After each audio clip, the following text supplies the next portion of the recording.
This conference will now be recorded. And welcome to the September 2021 Evergreen Cataloging Working Group meeting. Thank you all for being here. I am Jennifer Weston, the facilitator of this group, and on behalf of the other members of the organizing committee, whose names are listed here at the top of the agenda, we welcome you to our monthly gathering. If this is your first time attending, please note that these meetings are recorded. Video are not recorded, so it's just our conversations, our content on the screen, and our chat messages. And they are updated on the wiki, usually within 48 hours. And thank you for the person who sent me a note this morning, reminded me that I never uploaded the one from July, so I do apologize for that. But typically they are updated within a couple of days on the wiki if you do miss this meeting and want to share it with others. So it'll be there. The link to our wiki is here at the top. And of course, you've found that already if you're here at this meeting. Today, our agenda is not too heavy. We wanted to be able to limit it to just one topic. So we're going to go through just a couple of community-wide initiatives that are exciting and impending that we can get involved with as catalogers. And then we're going to spend most of our time together talking about alternative subject headings. And thanks in advance to Janet Schrader from CW Mars and Mary Llewellyn from Bibliomation to be here today to talk about what their libraries are undertaking, whether they could talk about the thought process that's gone into this and the different conversations and the different research they've done from a couple of different perspectives. And if any of you on the call today are doing something similar in your libraries, there's plenty of time for conversation. So please feel welcome to contribute to our conversations and share what you've done or any questions you may have. That's it. Here is our agenda. Again, if you're new to this, our agenda will turn into our notes. So the same link that you had for your agenda will be the one that includes notes from our call today.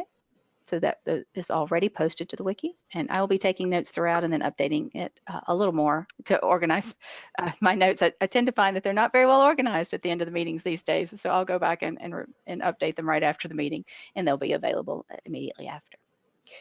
So let's just get started. We have a few standing agenda items. We always start with, after the welcome everyone, we start with a look at release notes. And while there has not been a release since we last got together in July, there's one coming up very quickly in October. So we'll talk a little about that. I wanted to point out that we've added to the agenda here the development roadmap so that you can see what these dates are. And if those get changed, the developers and the release managers are very good about updating that list there. So as of right now, I think it's October 20th is the date that we can expect the full release for 3.8. But between now and then, we have a bug squashing week, and I'll talk about that in just a moment.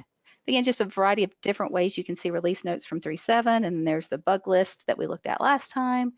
And the tabular release notes, for anyone not familiar, goes back to 3.3, I guess. Gosh, you'd think I would remember, but it goes back several versions, and then it's a good way for us to keep track of the releases all in one spreadsheet, so you can kind of see the things, especially if your library is on 3.3, 3.4, 3.5, or even 3.6, and you want to see the changes that have happened since you migrated or since you last upgraded. And of course, there's a link to the documentation, the roadmap. Really nothing to highlight here at the moment other than to make sure that these resources are available to you. Same thing with celebrations. We normally like to take a moment at this point in our agenda and celebrate the community spotlight. That's now quarterly from the outreach committee. I would suggest if you have anybody you want to nominate for the community spotlight, that you can do that. Oh gosh, and Andrea, I meant to put the link on here to the form to where if anybody wants to nominate somebody from the community spotlight, they can do that. If I'll either do that after the meeting, or if somebody can add that to this would be great. So, because we're always looking for nominations from the community. Which leads us to more things to celebrate. Catalogers Connect is our portion of the agenda where we talk about what's going on in the other interest groups. And for now, I'm keeping this on the agenda. I know the last time we were together, I talked about putting it on the wiki, and I just haven't done that. So I wanted to make sure we didn't lose it yet for today's conversation. So here are the regular meeting schedules and the next meetings as far as I know them.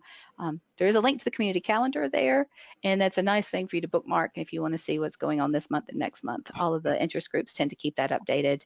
There's also a link to the mailing list if you're interested in any of these, just out of curiosity, or if this is something that you, any of these interest groups are things that you want to participate in.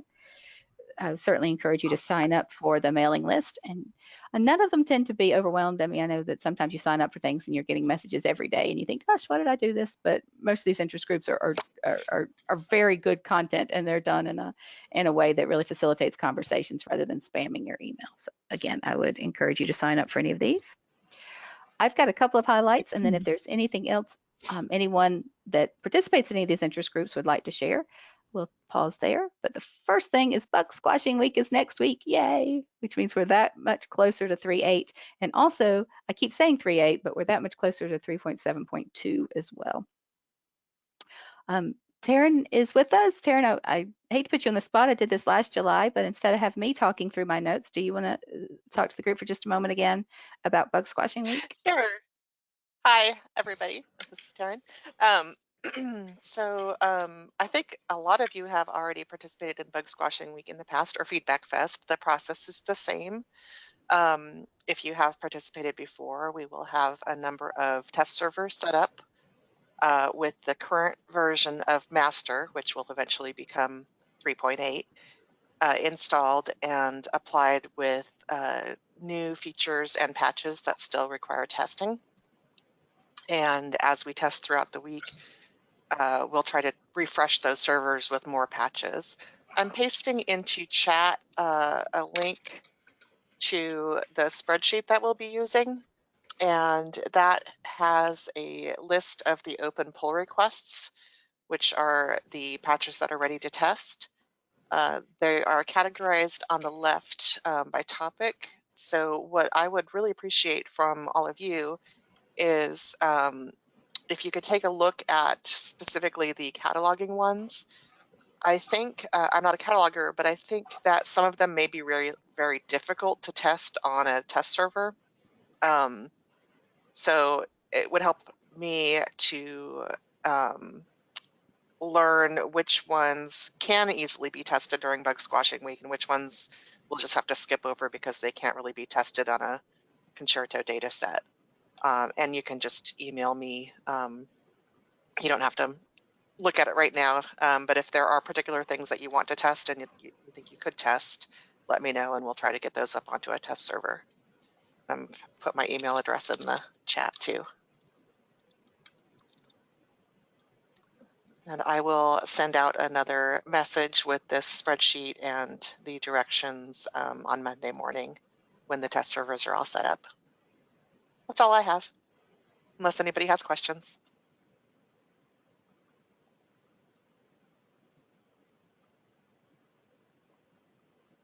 Thank you, Taryn, and thank you for making this so much easier for us to participate. Having these spreadsheets and just being able to go right to the pull request is fabulous. One thing I was going to say is you'll notice that the list of open pull requests is a lot shorter than it usually is because we did such a good job last time in testing patches that we don't have that many left to test. So the testing is going faster than the development. I was going to say that's a nice problem to have. I'm not sure, but this is a wonderful place to have so many people involved in testing. And then also is Terrence, always great to send these links out too. If you find that people are testing things or you're not terribly comfortable putting in notes and the pull request for testing, you can always just test them out. It's a great way to have an access to a sandbox that has these new features loaded onto it so you can see what they look like. Even if you don't want to, if you're not comfortable signing off or providing feedback, feel free to go in and just take it for a test drive as well. And of course, there are other things you can do during bug squashing. You can look at bugs that have a new status and confirm them and test out some old bugs and add tags. There's lots of information on that wiki page about ways you can participate as well. Thank you, Taryn. And I think people have found it already, but I've added the link to the spreadsheet and Taryn's information there on our agenda and our notes as well. Okay. Moving right along to the documentation interest group. And Debbie, I think you're here if you want to talk about the greatest fun things you're doing in DIG. Yes, thank you. So as you can see on the agenda, DIG is starting a full review of our documentation, our official community documentation. And that's because there's, as you know, Evergreen has progressed. Sometimes there's documentation where screenshots didn't get updated. They're still from Zool, or, you know, a previous version that's not supported anymore, or sometimes the processes are different. So we are needing help from everyone to look at things, and for this group especially, things that are relevant to catalogers, and make sure the documentation there is good. If it has stuff that's missing or that needs updating, please just let us know, let me know, or anyone on the documentation interest group, or just to the listserv for the documentation. And so that's a big project that we're getting started with. Also, I wanted to bring to your attention that our October meeting, which is October 7th, Thursday, at 2 p.m. Eastern Time, and it'll be on Zoom, and it's going to be a presentation from Lynn Floyd and Jennifer Pringle. Lynn's at Evergreen, Indiana, and Jennifer's at BC Co-op Sitka. And so they're going to talk about how to contribute already made documentation. They've put together some great stuff and are excited to show it off. So this is a nice, if you've ever thought, I have this written up, I don't know what to do with it, come and find out. So, and the Zoom, I'll put in the chat the link to the agenda, and the Zoom link isn't there yet, but it will be the end of September. So that's it, unless there's questions. Thanks, Debbie. And Jennifer Pringle is here with us. Jennifer, do you want to say anything about your upcoming feature presentation in October?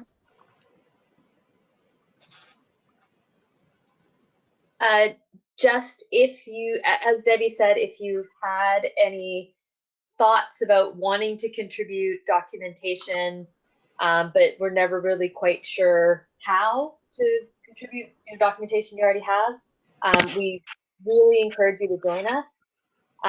The more documentation that we can get that's up to date, the better it is for everybody using Evergreen. Hear, hear. Thank you both. I'm really excited about this too, because I feel like I personally have gone through documentation and thought, yeah, gosh, this is missing, that's missing, and somebody needs to do this. And I'm thinking, oh, there are a lot of somebodies around that we can all, if we all help just a little bit, it'll make a huge difference, especially if you've already got something you've done for your libraries. If we can borrow from that for the official documentation, will certainly be one of the fastest ways to grow the community docs. Yep, an open source for all somebody. You're right, Andrea.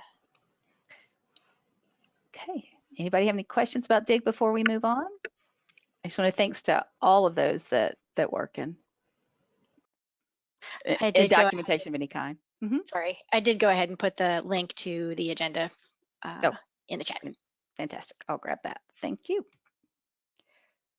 Okay, and while I'm doing that, Andrea, I didn't warn you in advance, but would you like to talk about the outreach committee and the website work that's going on there?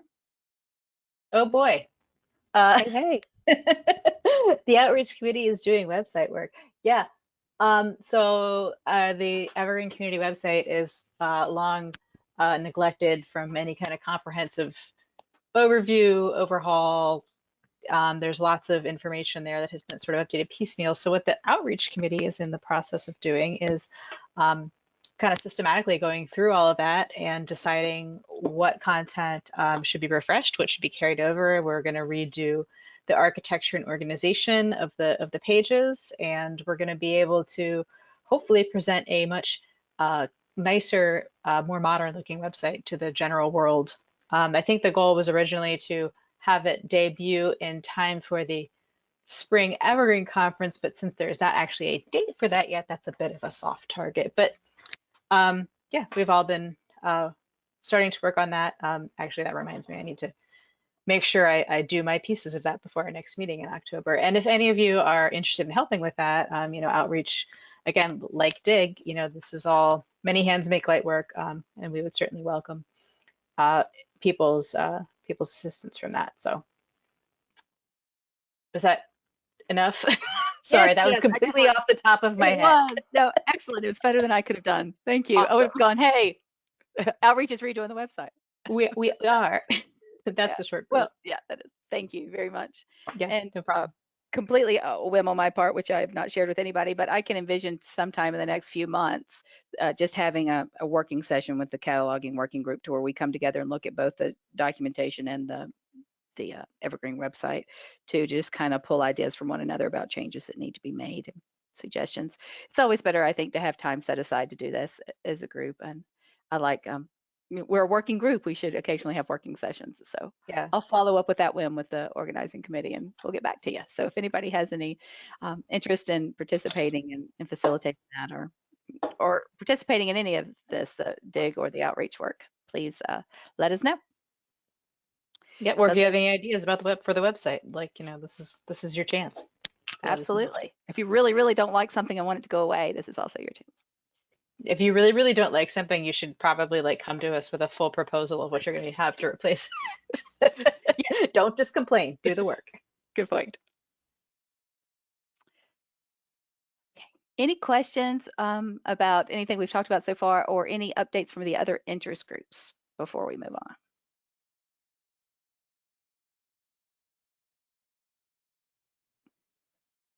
Okay. Well, thanks to everyone and all the interest groups for your work for the community. Excellent stuff. All right. Next section of the agenda is where we normally talk about Launchpad bugs. I did not pull out anything specific for today, recognizing that we're kind of close to seeing a new version for 3.7.2 and also for 3.8. And we're also very close to the point to where the developers stop working on what they're doing so that we can give them feedback and then so it can be released. So for that reason, I didn't pull out anything specific, though I will pause and just say the links that you see here are the more standard ones that we have just for quick, easy reference for anybody that wants to see cataloging Launchpad bugs and any new Launchpad bugs. By the way, that's not limited to just cataloging, that's new stuff in general. And I just got a count on there for some of the Angular staff stuff that's going on. I did add 2 new links that we haven't looked at before. These are fixes that are already committed for 3.7.2.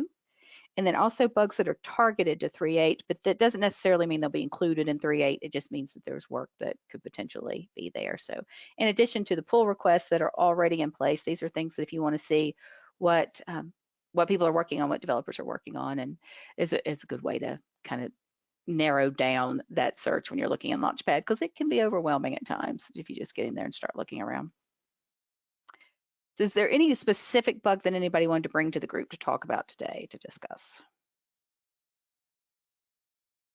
We're doing fine on time if there's anything in particular you wanted to look at.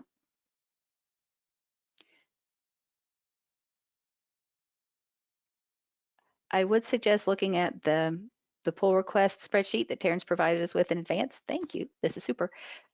Because not only will it give us time to test it, it'll also see work that's been done, and at times they're just discussions that are going on in those bugs. So at times it's good just to read through the discussion to see how we got where we are and to see if more discussion's needed as well. There are bugs out there that need our discussion, and we do that, we bring them to this group, but there are lots of them as well. So if there's any time you want to draw attention to any bugs that affect the cataloging working group, please use the listserv to do that. So many of you do that already, and I would just encourage more people to do that as well. So if you have one you have a question about, or if you have one that you just think needs us. Andrea has a bug that she wants input on, so let's look at this one. I will bring that one up here so we can all look at it together.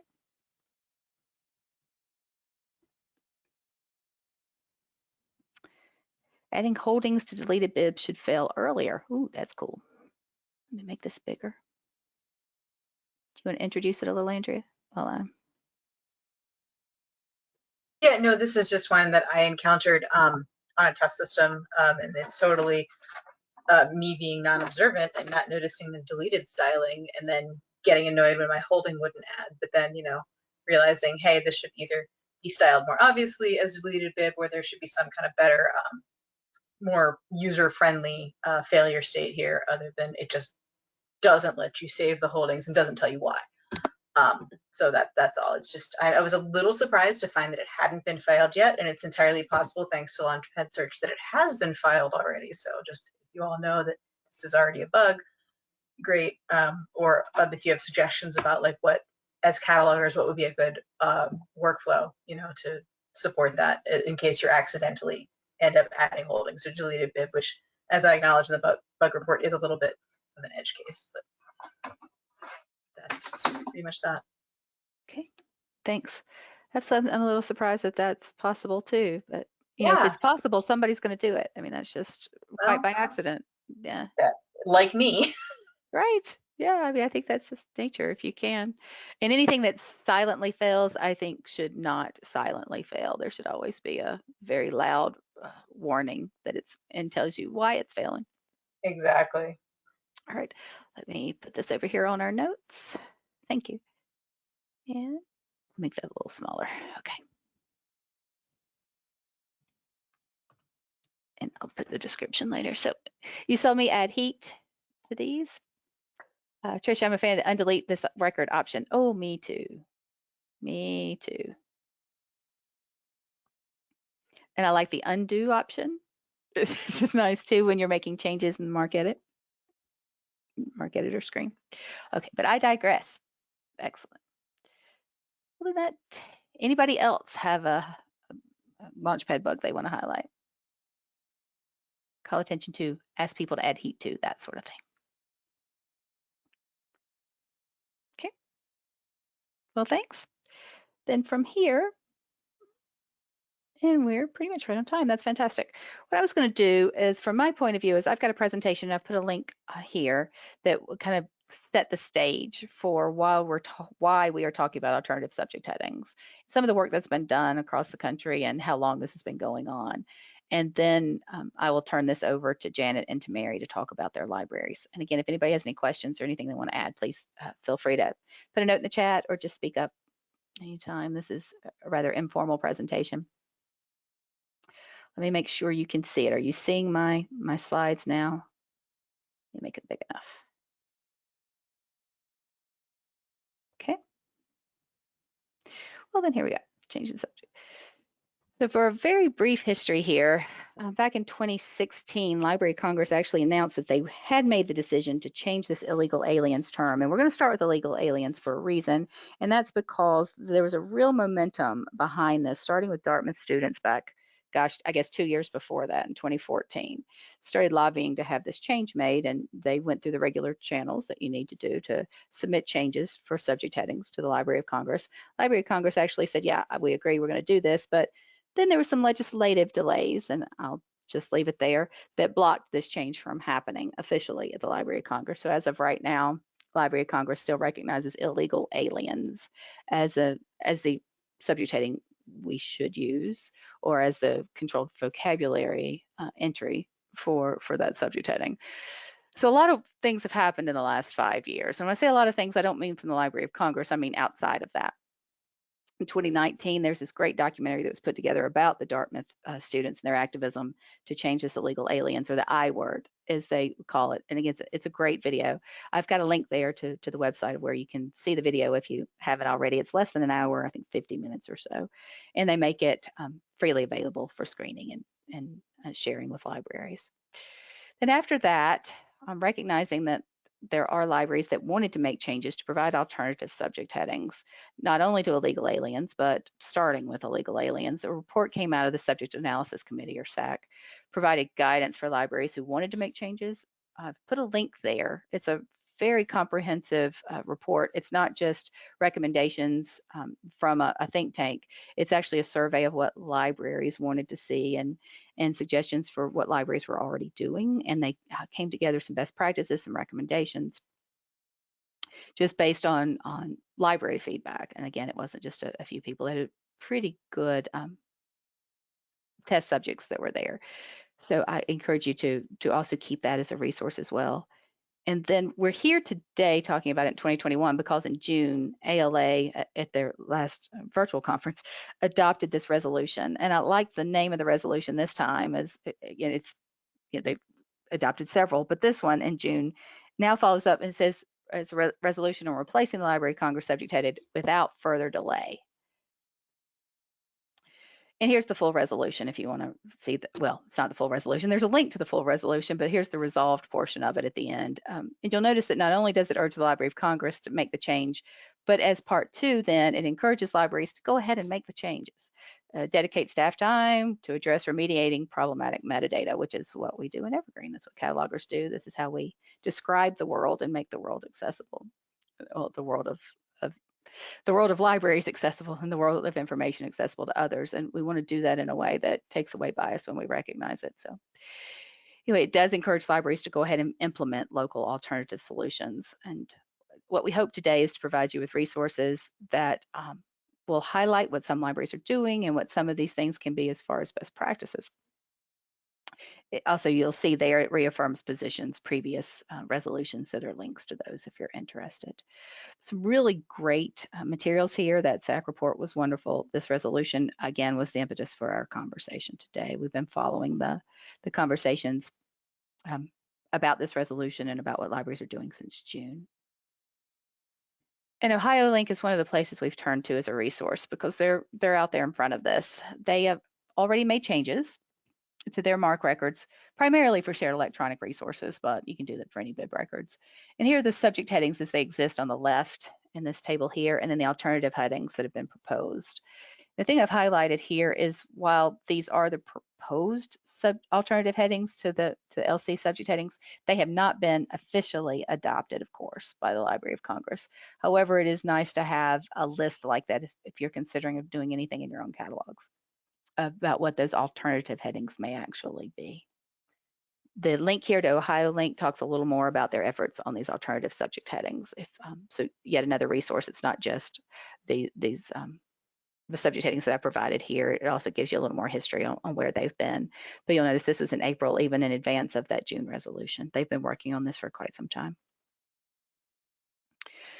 And as I mentioned briefly, this isn't really just about illegal aliens. It started again because of the Dartmouth activism, but it certainly can be used as a kind of a roadmap for changing other subject headings that we find are, I'll use the word controversial, but also I'll use the word that we're, we talk about subject headings for social justice. And that's really what we're looking at is we need subject headings that will reflect the times we live in now and not the times that we lived in when the subject headings were officially adopted.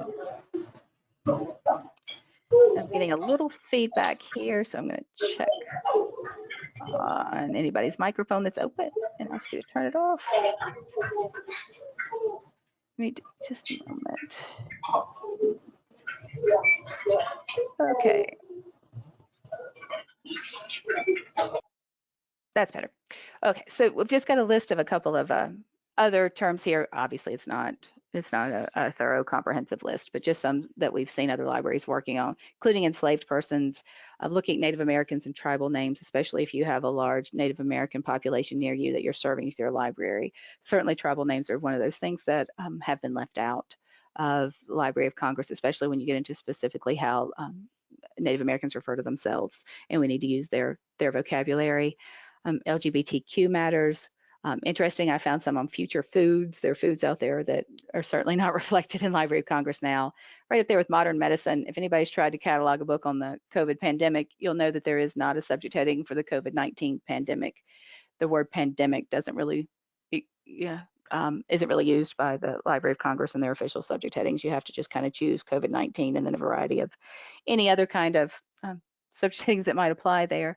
So we look at how quickly or responsive Library of Congress is. We find that at times it's just, if we have a roadmap for using alternative subject headings, that this may very well be a workflow that we can adopt within Evergreen, and how to use this on a more local level for your local vocabulary. And again, environmental concerns, climate change, that sort of thing. I've got a couple of examples there, again, of what libraries are doing. This Triangle Research Libraries, Triangle refers to an area here in North Carolina where I live. And then Middlebury Libraries have their reparative cataloging project. I like this because they're planning out for the next few years. They're kind of tackling this a little piece at a time, which I think is a good suggestion for how to proceed there too, instead of trying to change the world all in one month or two.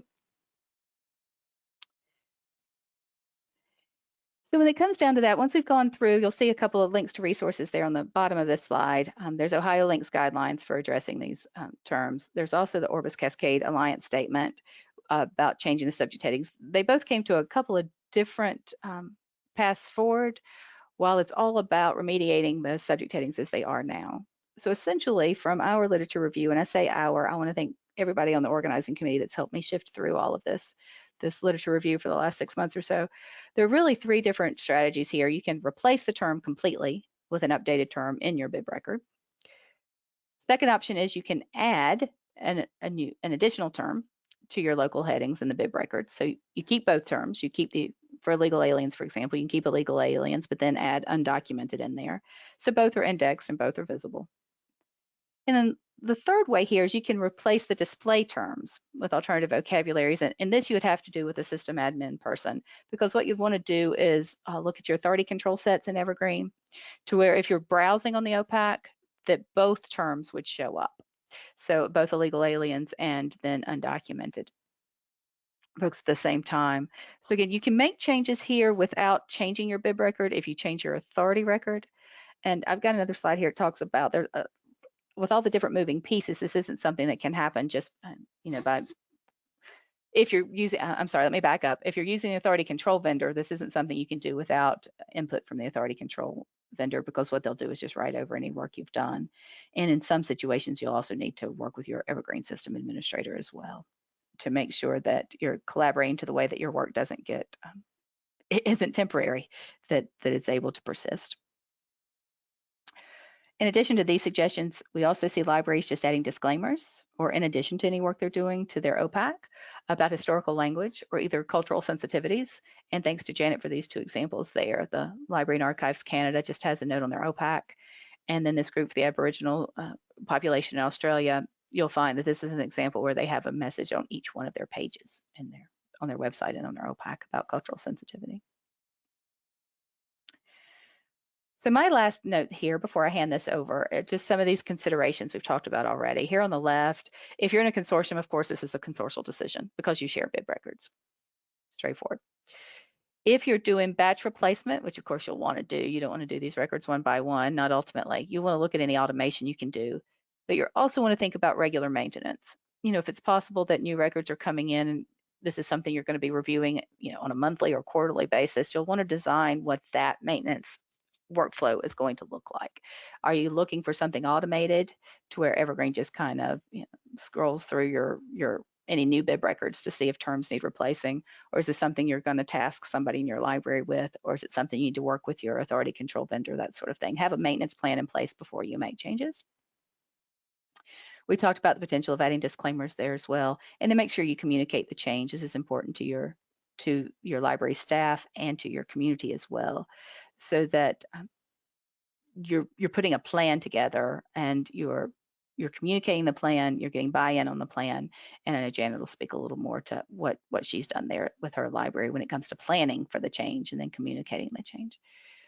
And there on the left, this isn't a how-to conversation today. We can certainly provide more information once we hear what your libraries are doing and we have more, we have test cases on this, but certainly within Evergreen, you can the record bucket query will allow you to query your bib records to see which ones have the terms in there that you would need to change. You can make changes to bib records right in Evergreen.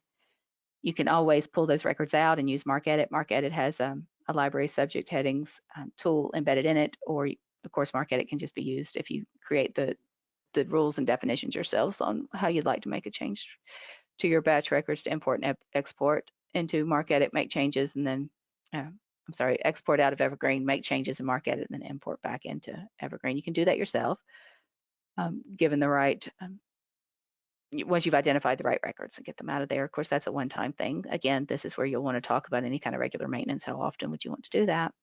And of course, your last tool there is your Evergreen system administrator and your authority control vendor. I will say that both Backstage and Marchive are both already doing this kind of work, so it would not be something new to them if you're working with them and you felt like you wanted to contact them to ask questions about possibilities of making changes, whether you're replacing a term or you are adding a new term as a local vocabulary. I think both organizations are familiar with this certainly by now.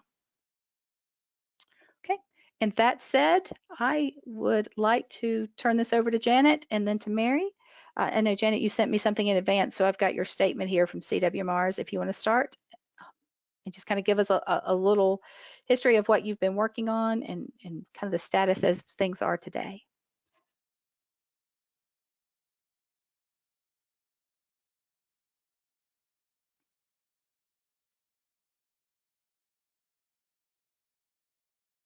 And Janet, you might be muted.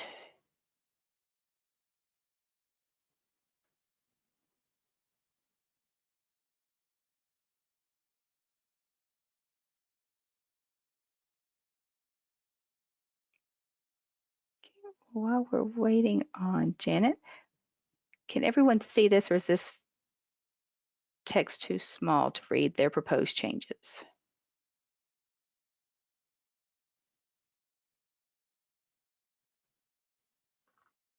I can read it. Okay, thanks. Well, Mary, do you want? Okay, great. Thanks for all the feedback there. Okay, I'm not sure why we can't hear Janet. Mary, do you want to start? Oh, she has no Sure. microphone. Okay. I can see that CWMAR has taken a much more formal approach than we did. Ours was actually more of a response to a library director that had objected to certain terms. And so I did my research. And I didn't find the Ohio Link site, but thanks for giving that to me because I'm sure this is going to come up for more terms.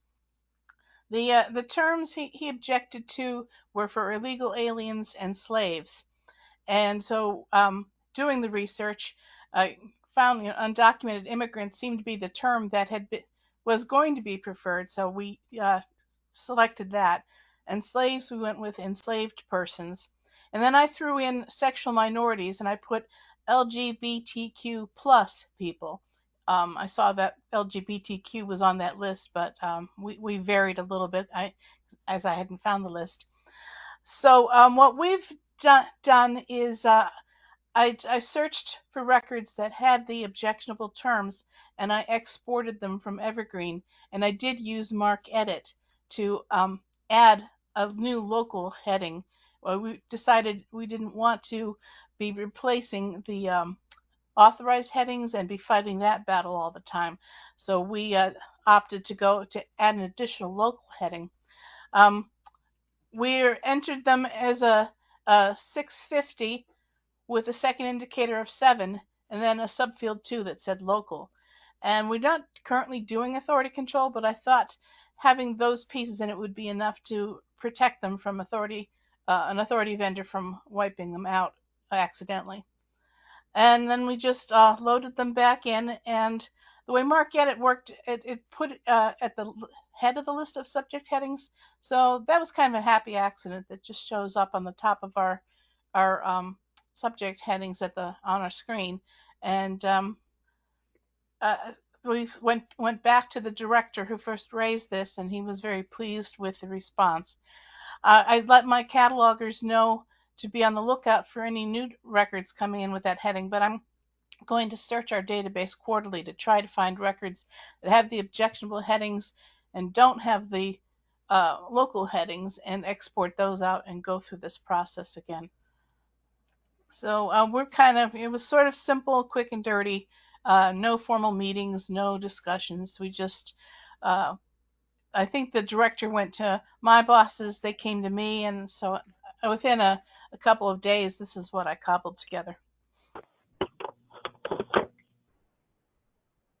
That's about all I've got to say. That's great. I think Janet was going to join us on the phone too. And Okay. I think what you point out there, Mary, is the way a lot of us are coming to this is that there will be an objection raised, whether it's from a patron or it's from the director in response to just community concerns. So I think what you've said here is excellent because it didn't take that long to be able to just find these specific terms. And so now if you've got new terms to add to those in the future, you know kind of how to do that. Right. We have a structure in place now to deal with it. Mhm. Can you talk about how you found the records that you needed to update? I just did subject heading search for the terms that were objected to, and got up a list of records. And actually, this is where I think the basket came in handy because I was able to throw them into a basket and export from there in Evergreen. And you just did a subject heading search. Yep, that's all I did. I'm just going to keep taking notes here and copy those over. Right. Initially, I thought I was going to have to put them in a bucket and then do the export, and then I discovered that we have the ability to export from a basket, and I made use of that. While you're doing that, I wonder if you can hear me. Yes, we can, Janet. Okay, be back on the phone this time. I'm just making a couple of notes there from Mary's conversation. Okay, and I will go back and clean that up. So, Janet, here you are.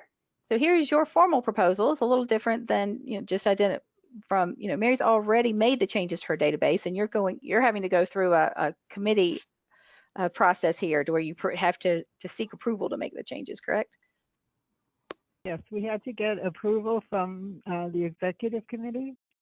I thought we'd also have to get approval from Users Council, but the executive committee didn't think that was necessary. So we presented the BIP committee met. We met with over email and also by Zoom, and we wrote this proposal that was presented to a subcommittee of the executive committee. We have a social justice subcommittee, and the social justice subcommittee approved our proposal and presented it to the executive committee. So it's kind of a letdown because I thought I would get to go to a committee meeting and present it, but they just voted to do it. And so we're going to work with Backstage that does our authority control processing. So we're exporting out the records with the illegal aliens and the aliens subject headings. Backstage gave us, the setup fee and then how much per record it was going to be. So it turned out to be under $800 to do this. And then Backstage is going to create the new authority records for us because we are actually going to replace the existing headings with the new headings. And so we will have our local authority records at Backstage. So when we do our quarterly authority control processing, any of the subject headings that need to be updated will get done then. We basically have control of almost all the records that go into our database because we do centralized copy cataloging here. And honestly, we don't get that many records that have this subject heading, so I think we would be able to catch them and edit them when we download them. And at the same time, when we were working on this proposal, it wasn't just BIP committee members that attended our meeting, but we also involved the State Library, which is a library in our network, the State Library of Massachusetts, and the Worcester Public Library because they're a government document depository. And we included them because of, the state and federal documents that would have these subject headings. So we included them, and they were unanimously in favor of this. The State Library had told me that they were going to ask us if we could change the subject headings anyway before our committee made this recommendation. And so with that support and with the fact that our action plan had a section on, as it's noted on this slide, we had an objective to embrace the values of equity, diversity, and inclusion. So because it fit in with the action plan, we got the green light to go ahead. And I did ask Backstage if we could include additional subject headings with that setup fee, and the answer to that was yes. although I think we're going to postpone that until probably either the end of this year or next year. I think our next heading change we might go for is the slaves to enslaved persons. I know you mentioned at the beginning, Jennifer, about the tribal names, but I don't think we would get into that right now because well, it opens up. There would be so many headings that would have to be changed for that. Sure.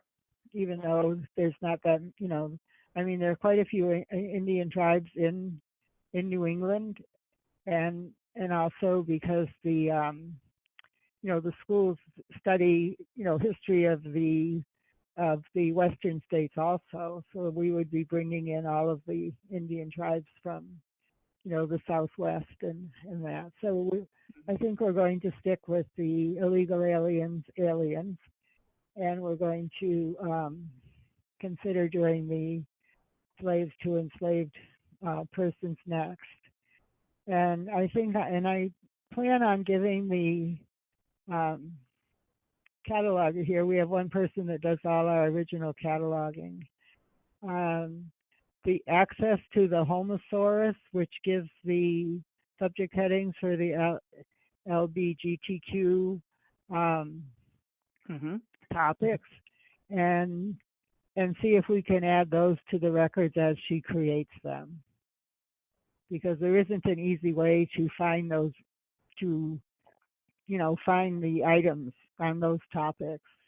They don't just, unless they have words in the in an annotation or the title, it's difficult to find them. So that may be something that we work on next. I'm glad you mentioned that, because I meant to include that in the presentation. I just put the link to the Homosaurus site in our chat. Oh, yeah, thank you. And I think the hardest thing we're going to find when we export out the records to send to Backstage is how to separate aliens as human beings from the bib records that have aliens as extraterrestrials. Sure. I think that Backstage, who does this authority control, probably has a better idea of how to do that. I'm not too concerned if an alien like Al from Mork and Mindy gets turned into a non-citizen, because I feel they actually are non-citizens, and maybe it's not a big deal. But it might hurt the people who like to read science fiction. I know it's not the legitimate subject heading for aliens, because they're supposed to be extraterrestrial beings, but it definitely gets used in records. Yeah, we've got a comment in chat So here that we're finding lots of records that just have that misapplied. Yes. Yeah. So we're working on, we do our authority control processing quarterly. Way back, before we migrated to Evergreen, we were doing it weekly. Oh my. And we sent out a small file every week, and we notified any libraries, because we had quite a few libraries that the academic libraries, we don't have as many academics now, but we had quite a few academic libraries, and a couple of libraries that were OCLC members that might edit bib records or overlay bib records, and we would have a freeze on the database for the 2 days, for the day that it went out and then came back and got loaded in. Every week? And I'm sorry, monthly. It was monthly. Oh, monthly. So we had a freeze on it, and I would like to go back to monthly, because it's the reason we went to quarterly was Evergreen was slower about loading the records back in and linking them, but all that seems to be working very smoothly now. Sure. So I think that at some point we may try to go back to monthly. Okay. Let me ask both you, Jenna and Mary. I was going to ask if you had a sense of how many records you were updating. Well, when John created the list of illegal aliens, he found 1,200 records. Okay. We had several thousand for the slaves that we had to change to enslaved persons. Yeah. Uh, I I tried that science. I tried putting in science fiction with aliens. Let's see. I think that we would have more. I think we may have more records that had slaves than illegal aliens. Probably, yeah. hmm Yeah. So the smaller set's a good place to start. Genius. That's a good conversation. Anybody have any questions for Janet or Mary? Because I think you've approached it two different ways, but I think this is fascinating. The way that you're taking action and you're moving this forward. So you're the pioneers here in Evergreen, and I want to thank you for that.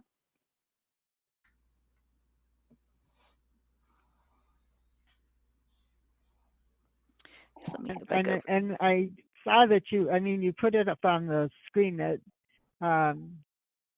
about adding the disclaimers to the catalog about language. And that came about because when the BIP committee met with the Social Justice Committee this summer, one of the persons on the Social Justice Committee had been contacted by, I thought it was a patron, but it turned out to be a library staff member who complained about an overdrive title that was prominently displaying when you logged into Overdrive. Oh. Because it was one of the collections of classic literature, and it was Joseph Conrad's Nigger of the Narcissus. Yeah. And that person asked us to remove that book from the collection, from Overdrive. And Overdrive said they would remove it, except it actually had fairly good circulation. And we decided to keep it. And, like after a few days, it was no longer the prominently displayed as new title book. Yeah. And then the person on the Social Justice Committee was extremely upset. Well, first they wanted us to edit the bib record. And as catalogers, we explained that we couldn't censor the author from writing, that's not from how that titling works. this book. So he wanted us to change it to the title it was published in England, English, the British title. Get him a copy of the book, you will. And then we tried to explain, and there was a couple people on our committee. I mean, we were meeting on Zoom, so there were a couple of people on the committee, my committee, that were explaining that if we did change the title and then we went to and then someone came in and they looked it up and they went to the shelf, we weren't changing the book itself. So then they would see what the title was. And then he sent us a list of libraries, I think, where they weren't necessarily censoring it, but they were, I forgot what they were doing. But anyway, I looked up all these libraries, Middlebury and Yale and Columbia, and they all have this title in their catalog. So even though they feel that the language is, is not politically correct now, they weren't censoring the books. So that's when I sent them, the Social Justice Committee chairman, the language that could be added either to the home screen or to the page, each page of the OPAC. And for the Australian Aboriginal one, you sent a link, but it's a link to like a whole page of things. It is. There is just one line that's that I would add that was near the bottom, on at the very bottom, where it just said that some of the. Yeah, I think I've got it there under language. Yep. Yeah. Yeah. Yes. I've got that pulled up there. And so something like that would just be at the bottom of the screen would would let people know that it's 2021 and perhaps you don't say these words anymore, but this content is there and you may come across it. Yeah. Yeah, we could have this conversation for days and weeks. I think these are excellent examples, and I want to thank you for providing them. You do have a question from Tricia. She wants to know if you catalog in-house. I think that question means where do you get your bib records from? Because the follow-up is, does your vendor know your preferred Oh, terms? So new material will comply. we get all our records from OCLC. Same here. And We centrally provided. None of our libraries are contributing records directly. So whatever's in OCLC right. is what you'll get. And so I think you both have talked Yes. about Mm-hmm. continuing to monitor this on a quarterly basis. Yeah, Because you will get new we terms. get all, and we already have set up with Backstage. We had libraries that wanted to add a subject heading to the record that the author was a local author. Mm-hmm. And so we set up a subject heading that says, like authors, comma, local, and then we have the geographic subdivision. Sure.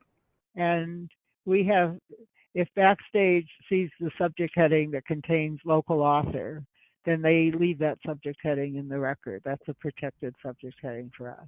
Yeah. Yeah. That's a good point. We have our libraries using item tags for local author information rather than put it in the MARC record. That's a nice way to do that. I think we started it before we had the item tag. Right. This has been a great conversation. We're almost out of time.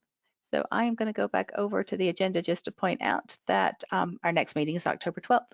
If anybody wants to stay on, I'm going to stop the recording here in a minute, but I will hang around for the next 10, 15 minutes or so. If anybody has any questions, we'll be glad to entertain those. Thank you so much, Janet, Mary, both for the work you're doing and for sharing it. We really do appreciate it. And we encourage everybody to get involved. I'll have to listen to the recording because I missed what Mary said because I accidentally hung up my phone when I was trying to connect my laptop. That's what the recording's for. And I took notes. So I'll update for everyone, I'll update the presentation a little more with notes from our conversation. So thanks again. I just had one observation that would make it easier for me to find these records again, and it's not working the way I expect. I'm trying the new Angular search, and I tried subject heading contains slaves, for instance, and subject heading does not contain enslaved persons, and it's not honoring the not contained piece of it. So I don't know if I've done something wrong, if our indexing needs to be updated in some way, but I was kind of disappointed that I'm still getting too many records, and the ones I've already touched. That's a very good question. Chrissy said she found the same thing on another search. I'll pop this over to some of our guys here and see if they're familiar with why that might be happening. I don't think there's a bug on it. I also tried to look for aliens and does not contain science fiction. So it sounds like the combination of and does not is not working. Is what it sounds like. I had some trouble doing those Boolean searches, trying just to find aliens. So I think the easiest, we have the browse list, and I probably should just start there and go in and, and see what's there under aliens. I know the does not contain worked okay for keywords because when I was demonstrating it, I tried cats and not dogs, and that worked fine. So I don't know. Maybe it's the subject index it's not behaving for. It's interesting. Maybe. I'll play around with that a little too because that's something we'll be able to use for lots of reasons. Wonder if it's because it's two terms. Well, that's what it's supposed to do. You're supposed to be able to string your Boolean search together, and one. Oh, you mean it has a phrase? Right. I tried just enslaved versus slaves to see, boiled it down to one term each, and still didn't work correctly. There's that idea. Well, I couldn't say and contains alien and does not contain science and does not contain fiction because we have books on aliens that are novels. so we need Sure. fiction. So Yeah, that's a stretch. I'm going to have John work on that. All right. Well, if he comes up with a good answer, share it with us, please, because Yeah. I'm going to ask around too about this search thing. Specifically the subject heading doing contains and does not contain for these. Chrissy said hers was a subject, so maybe it's a bug having to do with subject searches. Sure. If so, we need to submit that. Hmm. All right. I'll follow up and let you know what I see. I'm sure I won't find anything any differently though. I'll just confirm what you found. Okay. I'm hitting the stop recording button officially at this point, but I will hang around for a little bit.